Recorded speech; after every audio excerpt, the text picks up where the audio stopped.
بسم اللہ الرحمن الرحیم۔ احد کا واقعہ آپ حضرات کو معلوم ہے۔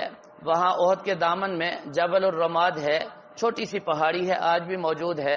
50 صحابہ کرام کو نبی پاک صلی اللہ علیہ وسلم نے حکم دیا تھا کہ یہاں آپ نے ٹھہرنا ہے، کوئی بھی حالت ہو جائے آپ نے یہاں سے ہٹنا نہیں۔ بہرحال اجتہادی خطا ہوئی، بعض صحابہ کرام نیچے آ گئے۔ خالد بن ولید اس وقت تک مسلمان نہیں ہوئے تھے، پیچھے سے انہیں حملہ کر دیا۔ جیتی ہوئی جنگ شکست سے بدل گئی۔ اس میں حضرت سید الشہداء امیر حمزہ رضی اللہ تعالیٰ عنہ نے جام شہادت نوش فرمایا۔ حضرت مصعب بن عمیر، وہاں احد کے دامن میں ایک بہت بڑی چار دیواری دی ہوئی ہے اور جنگلہ بھی لگا ہوا ہے، اس کے اندر حضرات صحابہ کرام آرام فرما ہیں۔ خاص طور پر سید الشہداء امیر حمزہ رضی اللہ تعالیٰ عنہ کو درود و سلام پیش کیجئے۔ وہاں بھی الحمدللہ مسجد بنا دی گئی ہے، وہاں مسجد میں بھی جا کر 2 رکعت نماز ادا کیجئے۔ نبی پاک صلی اللہ علیہ وسلم نے فرمایا احد ہم سے محبت کرتا ہے اور ہم احد سے محبت کرتے ہیں۔ اور ایک روایت میں آیا ہے کہ جناب رسول اللہ صلی اللہ علیہ وسلم جب امیر حمزہ رضی اللہ تعالیٰ عنہ کی لاش مبارک کو لے کر مسجد نبوی کی طرف چلنے لگے تو احد پہاڑ بھی رونے لگا اور ساتھ چلنے لگا۔ فرمایا میرے دامن میں ان کے ٹکڑے ٹکڑے ہوئے، میں ان کا ساتھ نہیں چھوڑ سکتا، جہاں امیر حمزہ ہوں گے میں وہیں جاؤں گا۔ تو آپ صلی اللہ علیہ وسلم نے حکم دیا کہ امیر حمزہ کو یہیں دفن کیا جائے۔ چنانچہ احد کے دامن میں سید الشہداء وہاں آرام فرما ہیں اور فرمایا کہ یہ احد کا پہاڑ جنت کا پہاڑ ہے، جنت کے پہاڑوں میں سے ایک پہاڑ ہے۔ اس پہاڑ کی زیارت بھی باعث ثواب اور باعث برکت ہے۔ اس کے علاوہ مسجد جمعہ ہے، وہاں آپ کو لے جایا جائے گا۔ تاریخ اسلام کا سب سے پہلا جمعہ وہاں ادا کیا گیا، اور اس کے ساتھ مسجد ذو قبلتین ہے۔ نبی پاک صلی اللہ علیہ وسلم حضرت بشیر رضی اللہ تعالیٰ عنہ بیمار تھے، ان کی عیادت کے لیے تشریف لے گئے۔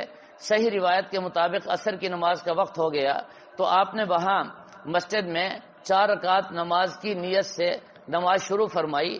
2 رکعت پڑھے تھے کہ 2 رکعت کے دوران آپ صلی اللہ علیہ وسلم نے تھوڑا سا آسمان کی طرف دیکھ لیا، اللہ تعالیٰ نے اس منظر کو قرآن بنا دیا۔ فولی وجہک، کیسے آیت؟ ہاں جی، قد نرى تقلب وجهك في السماء۔ تو اللہ تعالیٰ نے حکم دے دیا کہ قبلے کو بدل دیا گیا، گویا کہ 2 رکعت آپ نے بیت المقدس کی طرف منہ کر کے پڑھے اور 2 رکعت آپ نے بیت اللہ کی طرف، اور یہ دونوں بالکل مخالف سمت ہیں۔ آپ دیکھیں گے وہاں جا کر کیا منظر ہوگا کہ نبی پاک صلی اللہ علیہ وسلم نے بھی اپنا قبلہ اور اپنا رخ تبدیل کیا، اور حضرات صحابہ جو پیچھے تھے انہوں نے بھی اپنا رخ بدلا۔ تو وہاں بھی 2 رکعت نماز نفل ادا کیجئے، بڑی اہم جگہ ہے۔ اس کے علاوہ مسجد اجابہ ہے، یہ بالکل قریب ہے جنت البقیع کے بائیں جانب مستشفیٰ انصار ہسپتال ہے، بالکل اس کے گیٹ کے سامنے مسجد اجابہ ہے۔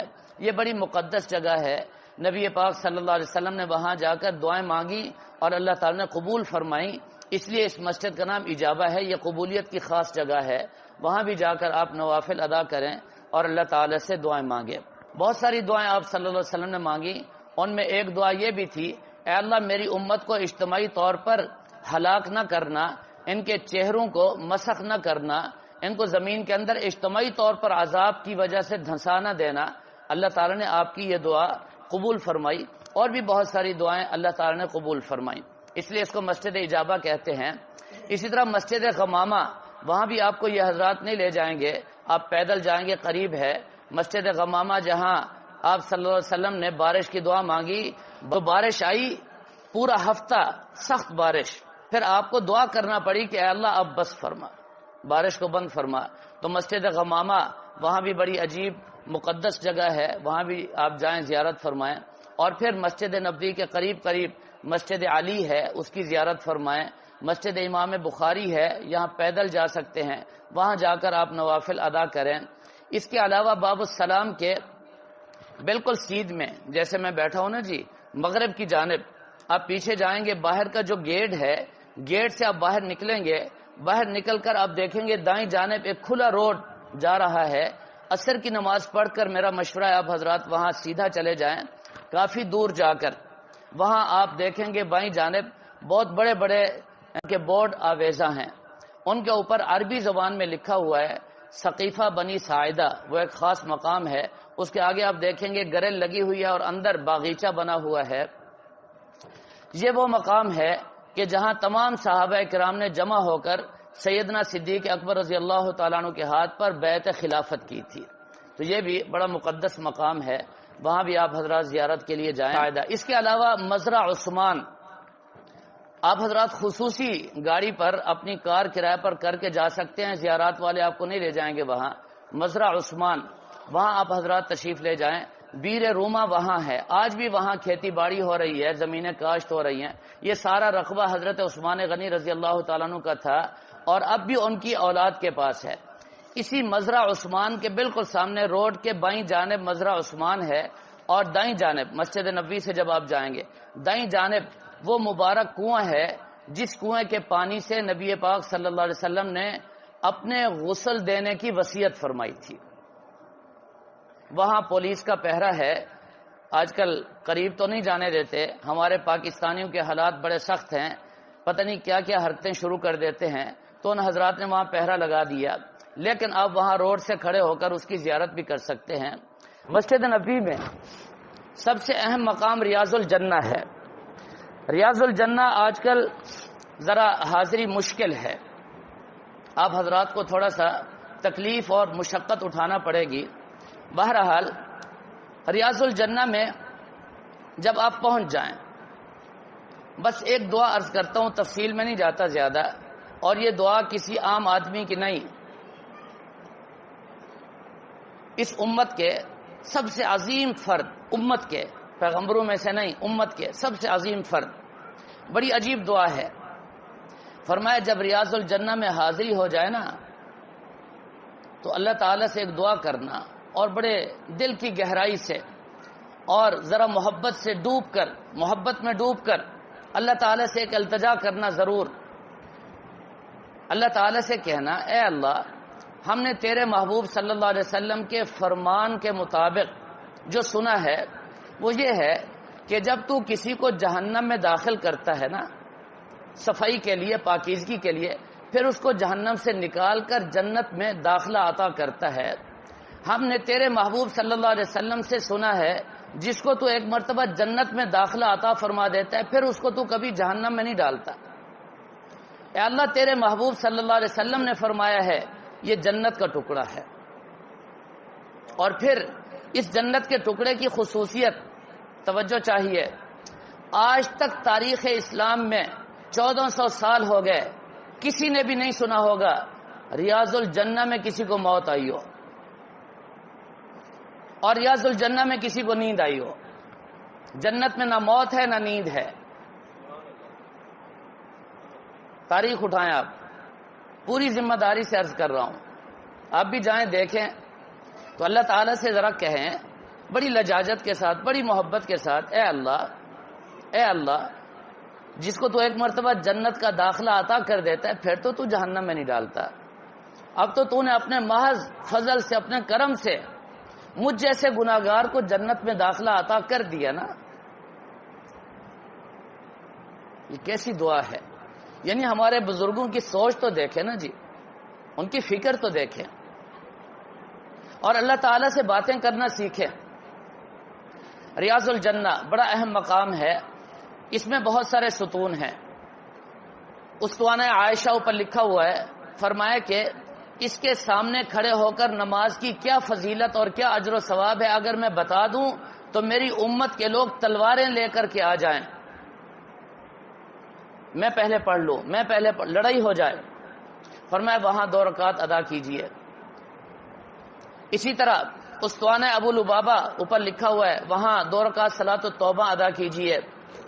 ایک ایک ستون وہاں بہت قیمتی ہے، جہاں بھی موقع ملے وہاں 2 رکعت نماز ضرور ادا کیجئے۔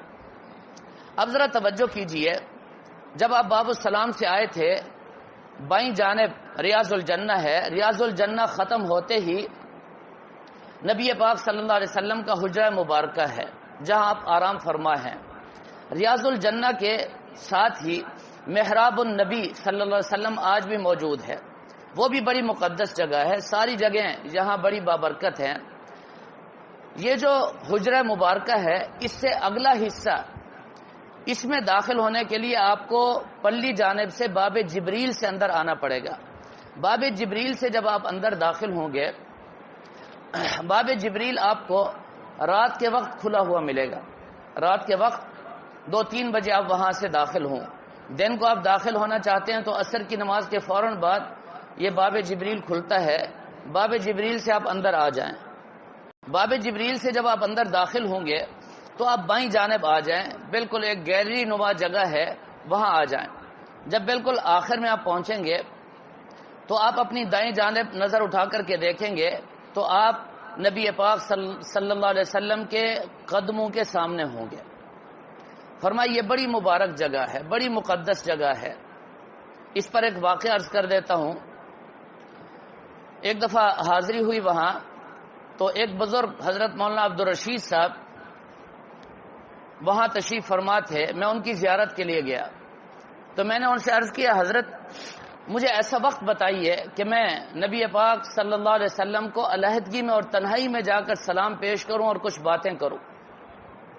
تو میرا یہ جملہ کہنا تھا، بس ان کی آنکھوں سے آنسو جاری ہو گئے، رونے لگ گئے، کافی دیر تک روتے رہے اور روتے ہوئے عجیب بات فرمائی۔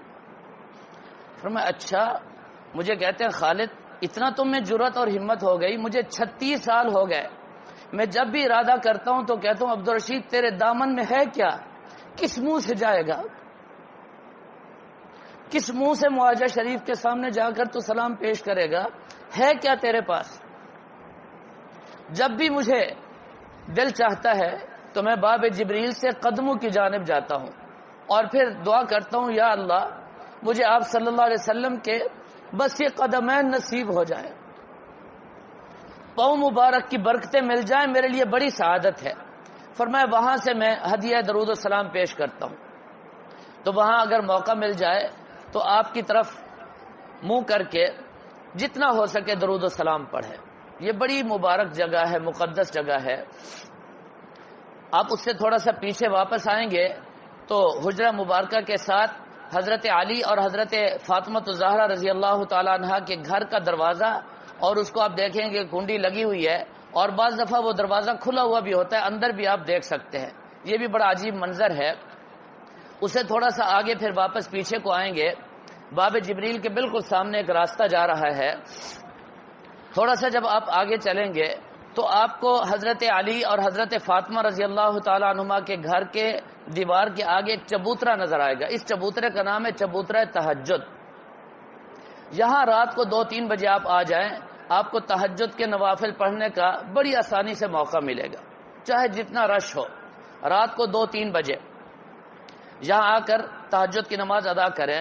اسی چبوترے کے سامنے بالکل صفہ کا چبوترا ہے، جہاں نبی پاک صلی اللہ علیہ وسلم نے صحابہ کرام کو قرآن اور حدیث کے علوم عطا فرمائے۔ بڑی مبارک جگہ ہے، یہاں بھی بیٹھ کر آپ قرآن پاک کی تلاوت کریں، حدیث مبارکہ کو یاد کریں۔ اگر 40 حدیثوں والا رسالہ آپ حضرات لے جائیں یہاں سے، میرا مشورہ ہے آپ سب حضرات کو 40 چھوٹی چھوٹی حدیثیں یہاں مل جاتی ہیں، وہ لے جائیں، وہاں صفہ چبوترے پر بیٹھ کر یاد کر لیں، تو بزرگوں نے لکھا ہے انشاءاللہ آپ کا شمار صحابہ کے شاگردوں میں ہوگا۔ اور پھر حدیث میں آتا ہے میرے کسی امتی نے میری 40 حدیثیں یاد کر لی، قیامت کے دن فرمایا وہ علماء اور فقہاء میں اٹھایا جائے گا۔ تو 40 حدیثوں والا رسالہ یہاں سے آپ حضرات ضرور لے جائیں، وہاں بیٹھ کر آپ پڑھیں۔ اچھا، یہاں باب جبریل سے جب اندر داخل ہوئے، ایک عجیب بات بتا رہا ہوں آپ کو، باتیں تو بہت ہیں، اب کیا کیا میں آپ حضرات کو بتاؤں۔ جب آپ سامنے اوپر نظر ڈالیں گے تو پوری تعمیر میں ایک روشن دان آپ کو عجیب نظر آئے گا، پرانا، وہ نئی تعمیر سے بالکل ہم آہنگ نہیں ہے۔ یہ وہ روشن دان ہے جہاں سے حضرت جبریل علیہ الصلوۃ والسلام ایک روایت کے مطابق 20,000 مرتبہ اندر آئے۔ 20,000 مرتبہ اسی دروازے سے نہیں آتے تھے نیچے سے، وہ اوپر سے آتے تھے، اسی روشن دان سے، وہ آج بھی موجود ہے۔ اس کے علاوہ ساری مسجد نبوی زیارت ہے۔ باب فہد جو پہلا گیٹ نمبر 1 ہے، وہاں سے جب آپ داخل ہوں گے تو بائیں جانب آپ پچھلی دیوار کو مڑ کے دیکھیں گے، اوپر آیت لکھی ہوئی ہے وَأَنفِقُوا فِي سَبِيلِ اللَّهِ۔ اس آیت کے بالکل سامنے جو پہلی قالین بچھی ہوئی ہے نا، اس قالین کو آپ اٹھا لیں، تھوڑا سا اٹھائیں گے تو نیچے آپ کو کنویں کا نشان نظر آئے گا، بالکل کنواں فرش کے اوپر بنا ہوا ہے۔ یہ بیر ہا ہے، نبی پاک صلی اللہ علیہ وسلم یہاں کثرت سے آ کر بیٹھتے، اس کا پانی بہت ٹھنڈا اور میٹھا تھا، اس میں آپ صلی اللہ علیہ وسلم کا لعاب بھی تھا۔ تو یہ وہ جگہ ہے جہاں آپ صلی اللہ علیہ وسلم کثرت سے بیٹھتے تھے۔ آپ کو بھی موقع ملے تو وہاں بیٹھ جائے، نسبت ہے، تبرک ہے۔ اللہ تعالیٰ توفیق عطا فرمائے۔ بات بہت لمبی ہو گئی، بڑی اہم بات ہے، آپ حضرات کو مزہ آئے گا انشاءاللہ۔ وہاں بہت اہم بات ہے، مولانا عبدالرشید صاحب نے مجھے بتائی تھی، جن کا ابھی میں نے تذکرہ کیا۔ انہوں نے مجھے فرمایا کہ رات کو 2-3 بجے گنبد خضرا کے سامنے باہر صحن میں آ کر بیٹھ جاؤ، اور وہاں بیٹھ کر بس اپنی نظر جما لو گنبد خضرا پر، ادھر ادھر توجہ نہ ہو۔ فرمایا کہ 5 سے 7 منٹ کے اندر آپ کے دل کی کیفیت بدل جائے گی، اور آپ اپنی آنکھوں سے مشاہدہ کریں گے کہ آسمان سے نور کی بارش ہو رہی ہے گنبد خضرا پر، اور پھر گنبد خضرا سے وہ نور نکل نکل کر میرے سینے میں آ رہا ہے۔ فرمایا اس وقت جو کیفیت ہوگی وہ ایسی کیفیت ہوگی، پھر تمہیں راتوں کو اپنے گھروں اور کمروں میں سونا اس میں مزہ نہیں آئے گا۔ بے چین ہو کر رات کو 2-3 بجے آپ اس منظر کے لیے واپس پہنچیں گے، اور پھر جب گھروں کو آئیں گے، فرمایا جب بھی یہ منظر یاد آئے گا چین ختم ہو جائے گا۔ اللہ کرے وہ دن اور وہ راتیں واپس لوٹ آئیں کہ پھر ایک مرتبہ یہ منظر ہم دیکھیں۔ اور پھر ایک بہت بڑے اللہ والے کا قول، جو زندگیاں انہوں نے وہاں گزاری۔ مولانا عبدالرشید صاحب کو جب میری ملاقات ہوئی تو فرمایا 36 سال ہو گئے مدینے سے نہیں نکلا، اس لیے بیٹھا ہوں کہ مدینے کی موت مل جائے۔ اندازہ فرمائے کتنے بڑے ولی ہوں گے، وہ پاکستان کے تھے۔ 36 سال سے فرمایا مسجد مدینہ کے احاطے سے باہر نہیں نکلا میں۔ ایک اور اللہ والے فرمایا کہ بالکل یہی منظر خانہ کعبہ بیت اللہ وہاں بھی ہے، وہاں بھی نظر ٹکا کر بیٹھو، یہی منظر آپ کو نظر آئے گا، لیکن فیصلہ آپ خود کریں گے۔ فرمایا خانہ کعبہ پر جو رحمتیں ہیں نا وہ آپ کو بہت کم محسوس ہوں گی گنبد خضرا کی رحمتوں کے مقابلے میں، آپ خود مشاہدہ کریں گے، عجیب منظر ہوگا وہاں۔ تو باتیں بہت ہیں، اب یہاں میں اس کو ختم کرتا ہوں۔